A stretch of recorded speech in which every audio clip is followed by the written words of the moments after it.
You are listening to the Masculine Mindset Show, a podcast for men to develop a backbone, a masculine purpose, if you will, and get more physically attractive, and even become more mentally healthy. All you men listening, I turn nice introverts into fit, self-entitled savages, if you will. And you might even become a little cocky as a result of your G status. More importantly, you guys, I also show you how to flirt and date more women and seal the deal. Just look at the show notes. They are all on my blog articles. Let's get into the content. Masculine Mindset Show. It's Adam Scott. Today, guys, I have someone named Emiliano on my show. He runs his own dating business, and I just want him to introduce himself. So, go ahead, man. The floor is yours. Yeah, man, I appreciate it. Thank you for having me. So long story short, my name is Emiliano, and I've been a professional dating and attraction coach for the past 4 years. And what I do is essentially that, which is helping men to develop the confidence and the charisma so they can be able to meet, to approach, to attract, and to build this abundance, right, in the dating life so they can finally feel like that guy. Nice, man. Yeah. So I do something kind of similar, but I teach more like escalating. Because as I was telling Emiliano before we rolled, I basically learned through working on Jason Capital's agency that basically sales and dating is practically the same thing. And you can really look at shit tests as objections and just overcoming those objections and whatnot. So yeah, I heard that Emiliano has some enticing stories, so I would love to hear some of them. So go for it. Yeah, I do. I've been in the dating space for the past 10 years. Before I started my business, I was an engineer, right? I had an engineering background, and I was following all this like pickup artists and YouTube, and I got myself a couple of dating coaches back in the day, right? Maybe you've heard about Real Social Dynamics. Mm-hmm. And a couple of those guys. And I started to, again, become very interesting about this topic, especially because I was never that guy. I was used to be very introverted. I used to be very unsuccessful with women in general, right? Friend zones, rejections, just not being able to walk up and talk to girls, right? So that's how I got into it. That was the backstory, right? And long story short, I'm really good at it to the point that my friends were watching me just approach girls, pick up girls, and just pulling them. So there definitely has been some things that have changed, and in the time being, right now I'm with an amazing girlfriend, right? I'm in a relationship, and but definitely I do not regret even some of the mistakes that I've done in the past, if you can call them that, because they built me into the person that I am today. And coming to those stories, I've lived in various places around the world. I've lived in Spain and the UK, a couple parts of the US, and a bunch of places here in Mexico, even Venezuela.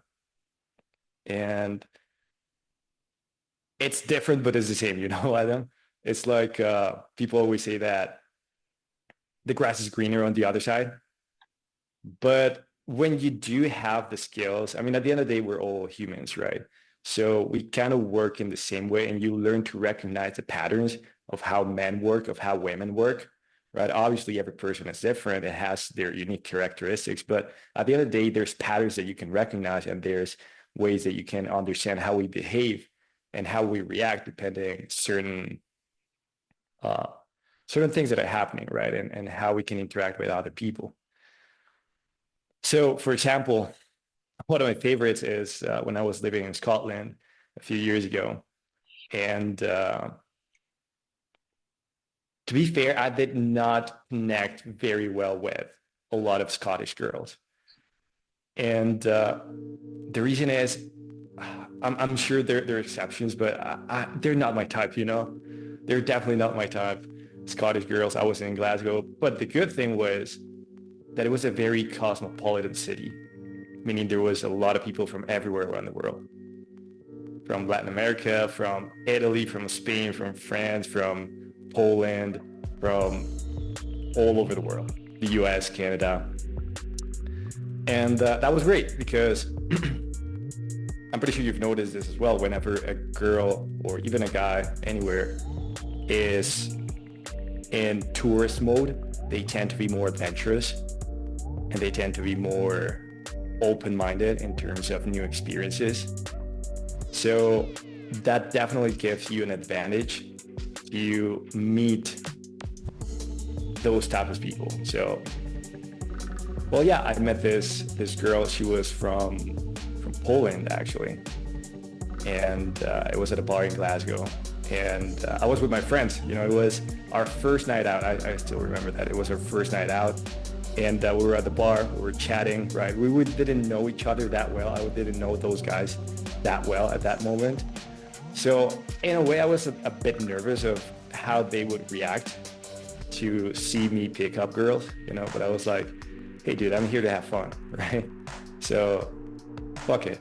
And I went with, I saw this girl and I still remember the opener. It was something along the lines of, hey, I had to come talk to you because if I didn't, then I would have regretted it for the next, and then I watched my watch. For the next 7 minutes. So corny, man. So freaking corny, right? But it worked. Yeah. And she was a college girl. She smiled, she giggled, and she said something. She came closer to my ear and she said something that I could not understand. Dude, the Scottish accent is so hard to understand, man. Like for real, it took me like a couple months to get used to it. And that was the reason why it was so difficult to just communicate with each other, because I could not understand her accent, right? But at the end of the day, you know, that verbal communication is just a very small part of the whole communication spectrum, where body language, tonality, eye contact, energy projection takes more relevance and is way more important. So that's exactly what I went to, right? And took her hand. I led her to the dance floor and we started dancing. We started to get closer to each other. And yeah, we're just having fun, right? We were keeping the talking to a minimum because she, at the same time, understood that it was going to be a bit difficult to have a verbal conversation, right? And then, yeah, by the end of the night, we went to her place. It was an after party with her friends, right? I left my friends over there at the bar, and we went to her place, right? And at that point, it was just game on. I knew that it was game over at that point, right? The problem was that after whatever happened, turns out that I found out that she had a boyfriend. And that was my first experience, man. That was my first experience doing it with a girl that had a boyfriend. I had no idea, right? Of course, I was not going to ask. I never asked, to be honest, because I always assumed that they don't have a boyfriend. Otherwise, why would they be flirting with me, right? But dude, just out of nowhere, she woke me up, right, in the middle of the night. Well, it was early morning, but she woke me up. Hey, you gotta go. And I'm like, what do you mean? Yeah, you gotta go like right now. And I'm like, why? What's going on? My boyfriend's gonna come here. My boyfriend's gonna arrive in like 5 minutes. Dude, it was winter in Glasgow, in Scotland. It was snowing, right? I took my clothes. It was a second floor, and I escaped out of the window. I had to escape out of the window in the middle of the winter with just my pants on. I couldn't even put my shirt on. She literally grabbed my clothes and just threw them out the window. I didn't know what was happening, man. Like for real, it was so surreal what was going on. I couldn't really understand until a couple minutes later what was going on. And yeah, dude, that was that was one of the craziest that I've had. Dude, that's so funny that you say that because you know about this podcast will be dropping after I basically release my re-release of a very steamy podcast called Tease Women to Want to Kiss You. And I actually just on that episode I was talking about how girls will not tell you if they have a boyfriend. And it's spot on. He's right, you guys. I mean, I've kissed girls and they've had boyfriends. It's like it's crazy. Girls will do this. Just be prepared. What do you Especially, think about that? yeah, yeah. They will do this, and you got to be prepared. And this right here is female hypergamy 101. So yeah, What do you wow. think about that, man? That that that was um I'm not gonna lie. That had to have been a cold night because you were what? You were only in your boxes, you said, or like what happened? I was able to put my pants on, but Oh, that was all of it. yeah, that's pretty funny, dude. So what comes to my mind, you guys, is I recently released an episode. It was called Three Gambits to Show Assertiveness. I'll say this briefly, and then we'll get into the topic of dating international women. But basically, all right, I remember she texted me and she called me ugly. Now, here's what I did, you guys. If we were already like in a relationship at the time, all right? I'm talking about my previous partner, but the whole point is this, you guys. This is what happened. She called me ugly, and then I said, "You are in extreme deep trouble." And then she said, "How so?" And then I said, "Be prepared to be thrown down later tonight, like in your bed." And then after that, later that night, what I did is I followed through like a masculine man follows through, and he holds his word, right? And after that, you guys, you can tell where it went from there. Ate her out, yeah. Yeah. I tend to talk about really steamy topics, so go for it, dude. I don't give a shit. All right, let's keep moving forward. Let's talk about dating international women. So, what other stories do you have other than freezing your butt off? And was it Scotland? Or Yes, that was in Glasgow, Scotland. all right, yeah. What other stories do you have? I wanna hear it. Well, here's the thing, man. I've never been that avid traveler. Like I've traveled a lot. I've visited so far I have 22 countries. Uh, but 22 countries visited, but it's not like a passion of mine or it's not like a bucket list thing that I have. A lot of people say that they want to travel and it's in their goals and they want to visit so many countries. And I think that's cool. It's just that I've mostly traveled either because uh, work or back in the days because of school things, right? University things. So it's not that oh, I want to travel. I want to meet as many girls as possible, and I want to have sex with as many girls as possible. Probably back in the day, there was some motivation to that. Right now I'm 30, so definitely some things have changed. But but yeah, absolutely. I mean, back in the day, it was I was not gonna let the opportunity pass if I was in a new city, because there's this feeling of freedom in a way, social freedom of I'm in a new city, unexplored, no one knows me here. I can behave in a way that I wouldn't, that I would feel constrained, for example, back at home or this kind of things. So another one that comes to mind, right, is Nashville. Nashville was Nashville in the US was a great one. I'm a huge country fan, so dude, I had a lot of fun there. And yeah, yeah, we were Did you I did was with you some go to any cowboy bars or what? dude, all of them, all of the honky tonks, all of the honky tonks on Broadway and Nashville. It's crazy. It's crazy over there. And it has become a huge hub for bachelorette parties. So that's kind of like the Vegas of of that side, you know.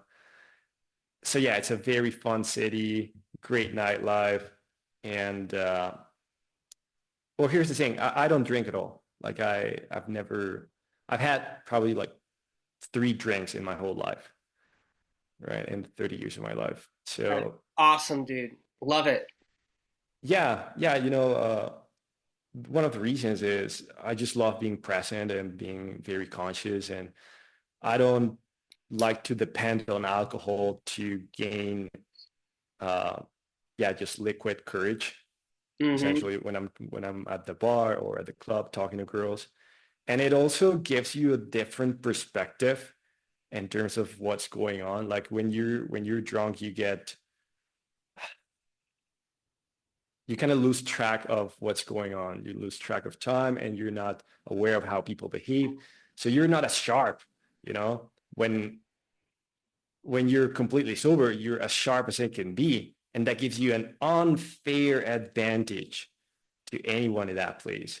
Just the fact that you're very present, that you're very aware of what's going on, that you can pick up signals from the people that you're talking to. You can pick up very easily how girls are reacting and what cues they're giving, so you can seize those opportunities. You know, and yeah, I think it's an unfair advantage.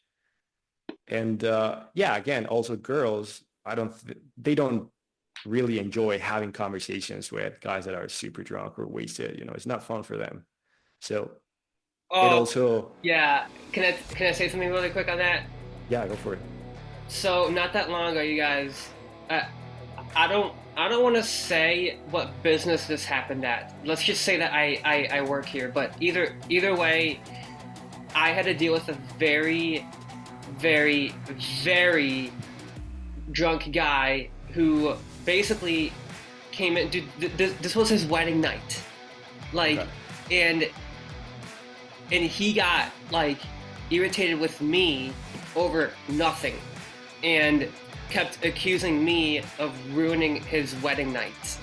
And then I I just stared him down with my eyes, and I said, dude, like, no disrespect, but uh, I mean, this doesn't have to escalate the way you're going about this kind of thing. And I could smell alcohol on him. And guys, I just want to make this as an example to everyone listening. You don't need alcohol to get into state. I'm going to tell you guys a fun fact. I know some of my podcasts are kind of steamy, kind of naughty, shit like that, but I'm going to tell you guys a fun fact about Adam. I have not gotten drunk in my entire life. Never. I don't have a desire to drink. And okay, I have had red wine here and there, sure, but it's like it's the teeniest little sip, and then I don't even go much farther than that. Like, girls will often say to me, Adam, you're not gonna drink more? I'm like, no, nice try, but I'm not going to. So it's just like, you're not gonna be able to get me drunk, chick. Like, I'll often say that too, but yeah, just as a joke. But either way, the whole point is, I want to make this as a teaching point to my listeners. You don't need liquid courage. So, yeah. Yeah, yeah, for sure. And like you said, it's a great set point to start bantering or to make the conversation a bit more playful. And it absolutely makes you stand out, dude.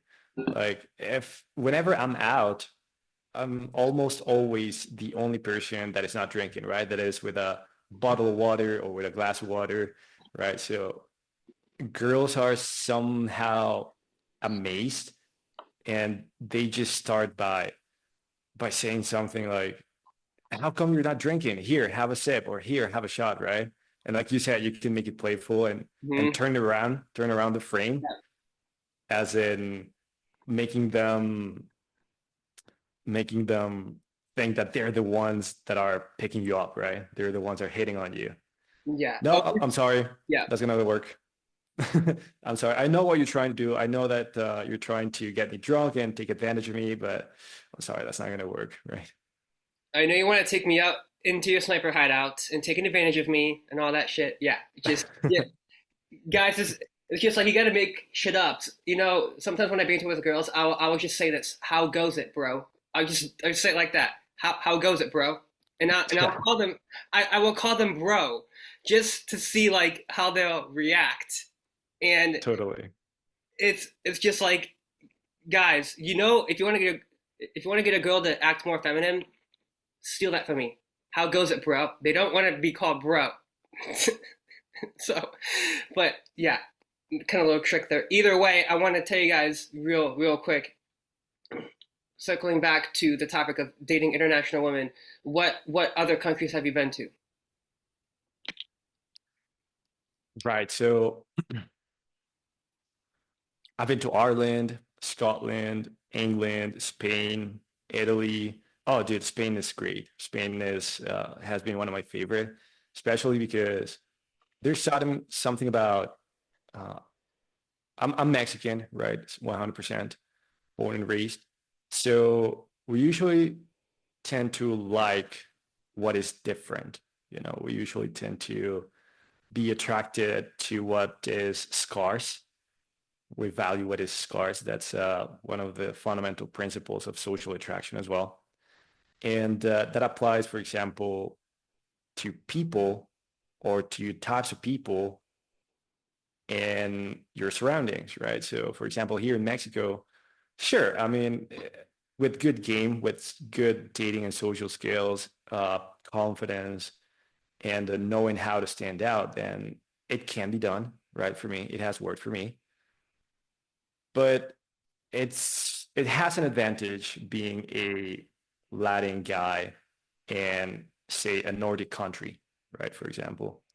So there has been this boom of expats and foreigners that come not only to Mexico City, but also other Latin American cities like Medellin in Colombia or uh, in Brazil or Buenos Aires in Argentina. So because they're starting to notice that they do become like this exotic fruit that everyone desires when they go get there. And it certainly has an advantage, although there's some cases I'm not gonna judge anything or anyone, but there's some cases where I think that's a that's an escape, you know.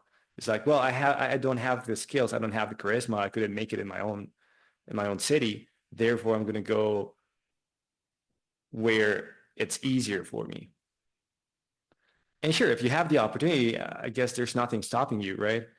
But then what happens when that stops becoming an advantage, right? That's when the actual skills, that's when the fundamentals, that's when the actual personality that you have developed comes into place, right? There comes to a point where you can't use that as a crutch to the lack of confidence or social skills or game that you have developed over the years. So that's another topic. It's also very common lately with the very popular passport bros, you know. And I get that. I mean, I totally understand. There's has been this tendency of women being less and less feminine in Western countries, right, such as the US or Canada or the UK. Therefore, men are fleeing towards countries where femininity is still embraced by women, you know, in general, especially Latin American countries or Eastern European countries, Philippines even. But it's definitely an issue that I have seen by living in different places around the world where now there's a lot of women back in, for example, the States or the UK or Canada, that women then are left with nothing back there, you know, and men take this attitude of, yeah, well, that's what you got. And they generalize this hate towards the opposite sex. And I think at that point, it becomes toxic as well, because there's obviously going to be exceptions to the rule, right? And obviously there's going to be men that are becoming less masculine, right? There's a decrease in testosterone that has been happening for like 40 years now. That is a problem. And there's also this decrease in femininity in women, right? And I think both sexes have responsibility over what's going on. And the result has been this phenomena of expats and foreigners fleeing to Latin American countries, Eastern European countries. And I'm not going to say it's a problem. I'm just going to say it's a consequence, right? You can see there's obviously advantages and disadvantages to that, like anything in the world. But it's something to take into consideration when you're dating internationally, the effect that being a foreigner has on the locals, essentially. Yeah, man, from my experience, you just gotta be as polarizing as possible if you want girls to be like more in their girly, feminine spirit. That's from my experience. Because if if she is like nitpicking you, she's making all these weird side comments, you just gotta nip it in the bud, and you have to be like, look, girl, I'm out the door right now. If you want to keep doing this shit, like, I don't give a fuck. I'm out. And that's, I mean, I've done that more times than I can count. So it's just like, you're gonna keep doing that shit. I'm out. And then they're like reprimanded. So it's like, you know, this might sound kind of fucked up, but it's called the psychological phenomena of reward and punishment tendency.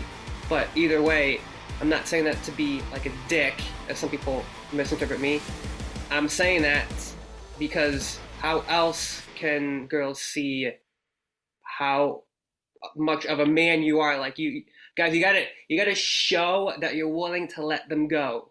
Like, you can't just be so emotionally invested in that relationship, because the minute she sees that little neediness of the relationship, she's turned off. Pussy gets dry. Yeah, pussy gets dry. I hate to be crude here, but pussy gets dry. So, yeah. There's the element of well, women tend to be more obviously emotional, right? And with that tends to come drama to different levels, right? And definitely you as a man have to have the boundaries. The dynamic changes in terms of the not only the type of relationship, but the stage where you're at in that relationship, right? You're going to handle that differently with a girl that you just met as to with a woman with whom you have been on a 3-month relationship, or you have been dating for 3 months. And that is going to be different as well to how you handle it with a woman that you've been in a year, 1-year relationship, right? So it changes, it varies on how to handle it. But yeah, it's absolutely a thing that you as a man need to stand your ground and need to have boundaries. Mm-hmm. And the moment that you become a pushover, it's over, right? It's over because women are looking for a leader or strength, right? Not only or specifically physical, but strength in terms of someone that is grounded, someone that has that masculine energy that will let her femininity bloom, right? Even if they say that they want equality and all that, I'm not definitely not a big fan of the radical movement of women are men are the same, because we're not. So what we men are going to be attracted to in the opposite sex is going to be different to what women are attracted to in us, right? So there definitely has to be that polarity in terms of masculine and feminine energy. And the how is very important, right? Because sure, there's a lot of talk out there about oh, you have to be masculine, and feminine women are way better. And but then again, a lot of guys don't know how to express or how to develop that masculinity, that mental, psychological strength. I'm totally about to plug my hardcover book, but you know what? Fuck it, I don't care. 77 Ways to Develop a Masculine Mindset in the show notes, guys. I talk about developing your dark side. Girls want to know that you're not to be fucked with. Now, if you're gonna sit there and say, "Oh, Adam, you sound like a dick again," well, I don't care because you guys, dicks get one thing right. They don't give a shit about anything. So, Yeah, yeah, that dark side is, dude, it's a whole topic that I love as well, because we all have that darkness, right? mhm, Men, women, we just express it differently, and also it depends on the person to what extent we have it, but we all have it, and we mhm. all have that dark side. We all have that part of us, and yes, there's definitely advantages to developing it as a man, right? And just understanding, at the very least, understanding, and that's what I tell my clients a lot, and that's something that we work on, is understanding narcissism, understanding Machiavellism, understanding psychopathy, sociopathy, not with So the purpose. you know about the Dark Triad. Yeah, That yeah, that for sure. that's something I go in deep into in my hardcover book. So I just want everyone to really consider what Emiliano just said because I have about like 2 minutes left here, but I just want you guys to really take into consideration what he just said because that is so fucking key. You guys can sit there and say, "Oh, Adam, I don't want to know my dark triad traits." Well, I guess you'll stay the nice guy. And You it's understandable, man. yeah. It's like I want what's best for my listeners, but it's just like when you don't take action, that's also not masculine either. So what I suggest you do if this is like if you don't want to know your dark triad traits, then I suggest you at least go to Brazilian Jiu Jitsu and start lifting weights. Go to Brazilian Jiu Jitsu and start lifting weights because that will improve your testosterone right away. So, and if there's anything that you want to wrap up this your stories on, let me know because I have about like 2 minutes left here. Yeah, no, essentially is that it's understandable, to an extent that men are not super, or women for that matter, willing to explore that dark side of them, because it's not as easy, and it can bring up things that can be dangerous for oneself. But it's definitely something that we should all do, just to at least understand, and to understand how other people can take advantage of us. How other narcissists out there, how other Machiavellians out there, how other psychopaths out there can use it against us. So at least as a defense mechanism, great thing to get into. So I'm gonna really wrap this up for all of you guys to think about this right here. Think about this comment right here. I don't care who you are. If you're listening to my show and you're listening to my words right now, seduction, persuasion, and manipulation, they all intertwine with each other. They're literally like no different if you think about it. So it's kind of like a lot to think about. So I have you digest that right now. I want all of you guys to digest that, and I really want to wrap up this podcast by saying, Emiliano, thank you for coming on. Thank you for coming on the Masculine Mindset Show. I appreciate you. Thanks for having me. And for anyone interested to get to know me more, at Attractive Lifestyle Mentoring on Instagram, at Attractive Lifestyle Mentoring. And yeah, Adam, thanks you. Appreciate it.